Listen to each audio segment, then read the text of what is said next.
കഴുമരത്തിലേക്ക് പോകാൻ ഇനി മണിക്കൂറുകൾ മാത്രം. കരഞ്ഞപേക്ഷിച്ചിരിക്കുകയാണ് നിമിഷപ്രിയ. യമനിൽ വധശിക്ഷയ്ക്ക് കാത്തുകഴിയുന്ന മലയാളി നഴ്സ് നിമിഷപ്രിയ തന്റെ ജീവൻ രക്ഷിക്കാൻ അടിയന്തരമായി ഇടപെടണമെന്ന് ഇന്ത്യൻ സർക്കാരിനോട്, പ്രത്യേകിച്ച് പ്രധാനമന്ത്രി നരേന്ദ്രമോദിയോട് വൈകാരികമായി അഭ്യർത്ഥിച്ചിരിക്കുകയാണ്.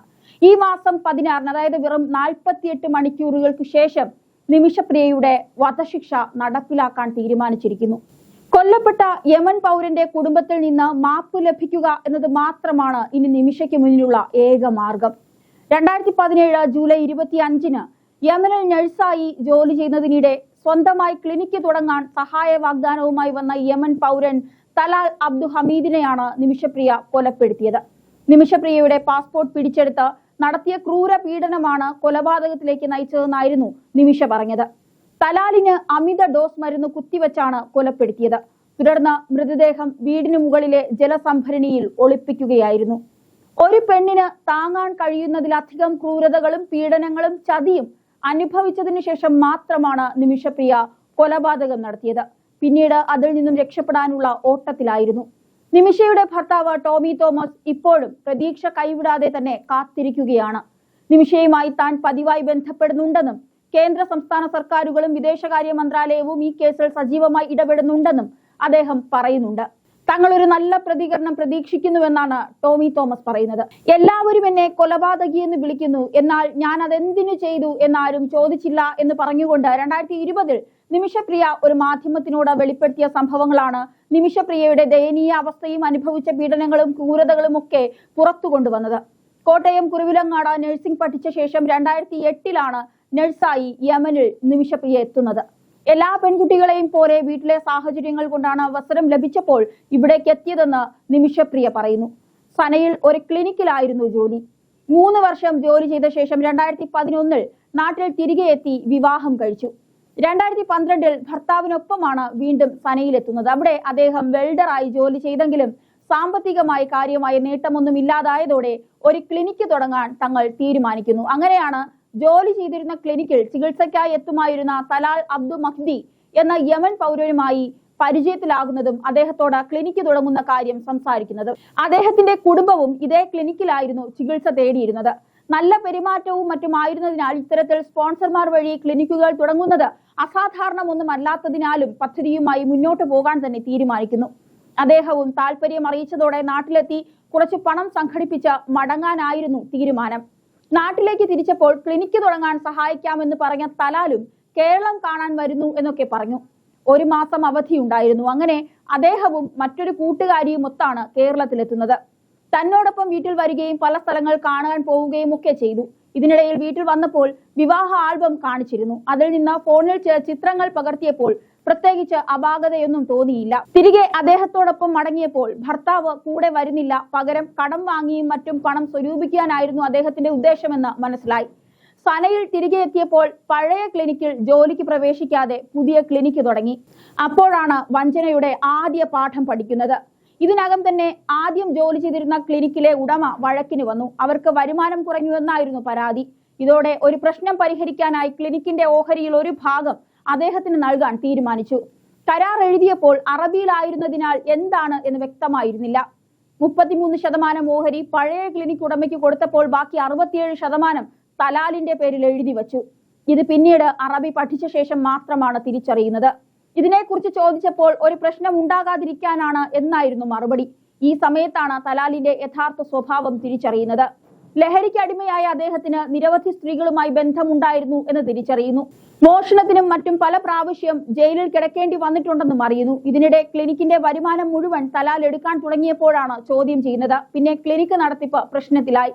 വഴക്കുണ്ടാകുമ്പോൾ ഓഫീസിലെത്തി ബുക്കിൽ വെള്ളമൊഴിക്കുക, തുപ്പുക തുടങ്ങിയ പല കാര്യങ്ങളും ചെയ്തു. പണം മുഴുവൻ അദ്ദേഹം എടുക്കുന്ന കാര്യം ക്ലിനിക് മാനേജരോട് സംസാരിച്ചപ്പോൾ, നിങ്ങൾ തമ്മിൽ എന്തിനാണ് തർക്കം? രണ്ടുപേരും ഭാര്യയും ഭർത്താവുമല്ലേ? പണം ആരെടുത്താലും ഒരു വീട്ടിലേക്കല്ലേ ചെല്ലുന്നത് എന്നായിരുന്നു അദ്ദേഹത്തിന്റെ മറുപടി.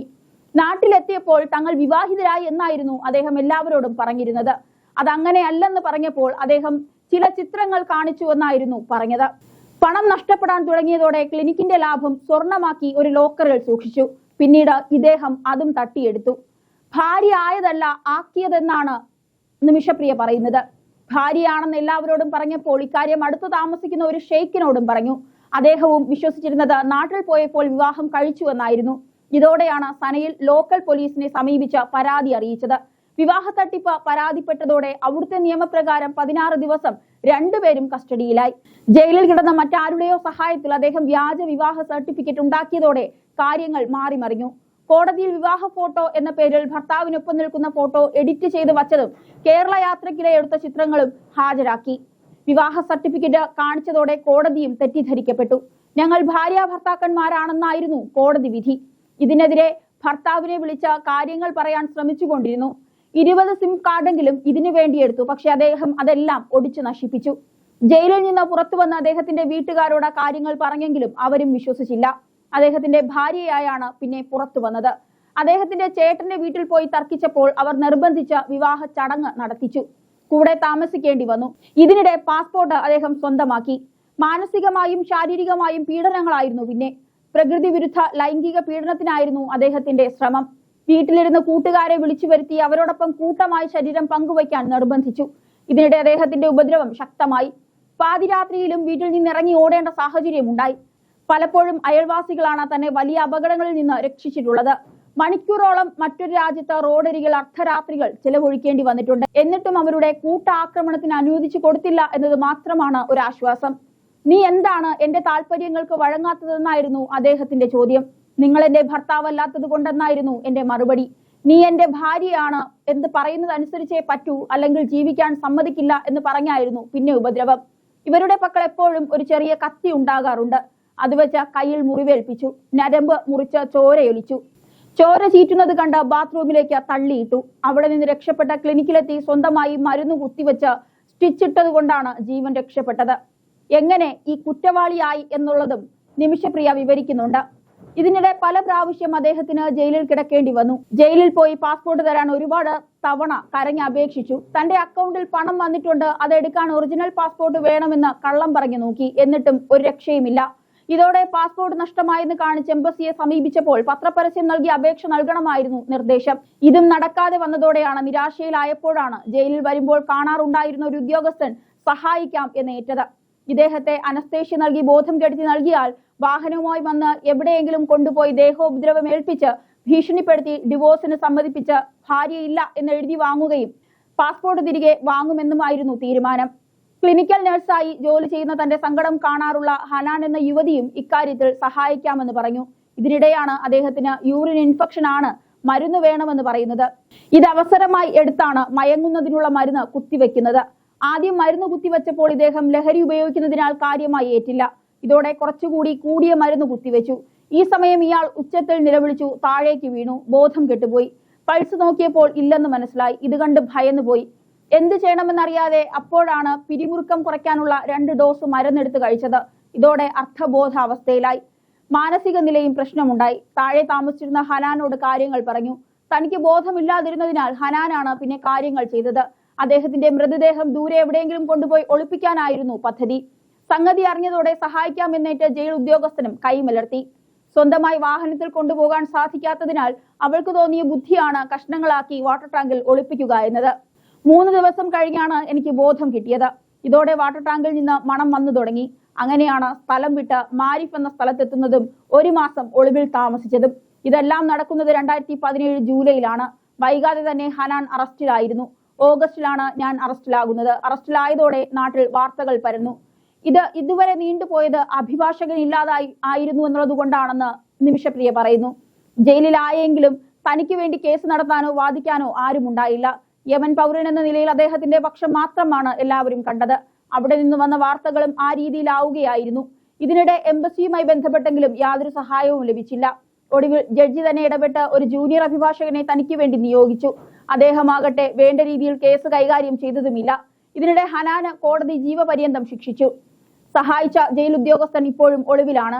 കഴിഞ്ഞ 18-ന് കോടതി കേസിൽ വിധി പറഞ്ഞു. കുറ്റക്കാരിയാണെന്ന് കണ്ടെത്തി. ഇതാ വധശിക്ഷയാണ് വിധി. നിമിഷപ്രിയയുടെ മോചനവുമായി ബന്ധപ്പെട്ട ഹർജി ഇന്ന് സുപ്രീം കോടതിയിൽ പരിഗണിക്കുകയാണ്. ജസ്റ്റിസ് വിക്രംനാഥ് അധ്യക്ഷനായ ബെഞ്ചിന് മുമ്പാകെയാണ് ഹർജി എത്തുന്നത്. നിമിഷപ്രിയയുടെ വധശിക്ഷ ഈ മാസം 16-ന് നടപ്പാക്കുമെന്നാണ് വിവരം ഇതുവരെ ലഭിച്ചിരിക്കുന്നത്. ഇത് മരവിപ്പിക്കാനും നിമിഷപ്രിയയെ മോചിപ്പിക്കാനും കേന്ദ്ര സർക്കാരിന്റെ ഇടപെടൽ തേടി ആക്ഷൻ കൗൺസിൽ അഭിഭാഷകൻ KR സുഭാഷ് ചന്ദ്രനാണ് ഹർജി നൽകിയിരിക്കുന്നത്. ഹർജിയിൽ കേന്ദ്ര സർക്കാർ വക്കാലത്തും ഫയൽ ചെയ്തിട്ടുണ്ട്. അതേസമയം യമനി ശരീഅത്ത് നിയമപ്രകാരം സാധുവായ ബ്ലഡ് മണി, അതായത് $10 ലക്ഷം, ഏകദേശം 8.6 കോടി രൂപ നൽകാമെന്ന് നിമിഷപ്രിയയുടെ കുടുംബം വാഗ്ദാനം ചെയ്തിട്ടുണ്ട്. എന്നാൽ കൊല്ലപ്പെട്ടയാളുടെ കുടുംബം ഈ വാഗ്ദാനം ഇതുവരെ സ്വീകരിക്കുകയോ നിരസിക്കുകയോ ചെയ്തിട്ടില്ല എന്നുള്ളതാണ് നിമിഷപ്രിയയുടെ മോചനം അല്ലെങ്കിൽ ഈ വധശിക്ഷ റദ്ദാക്കാനുള്ള ഒരു നടപടികളിലേക്കും യമൻ സർക്കാർ കടക്കാതിരിക്കുന്നത്.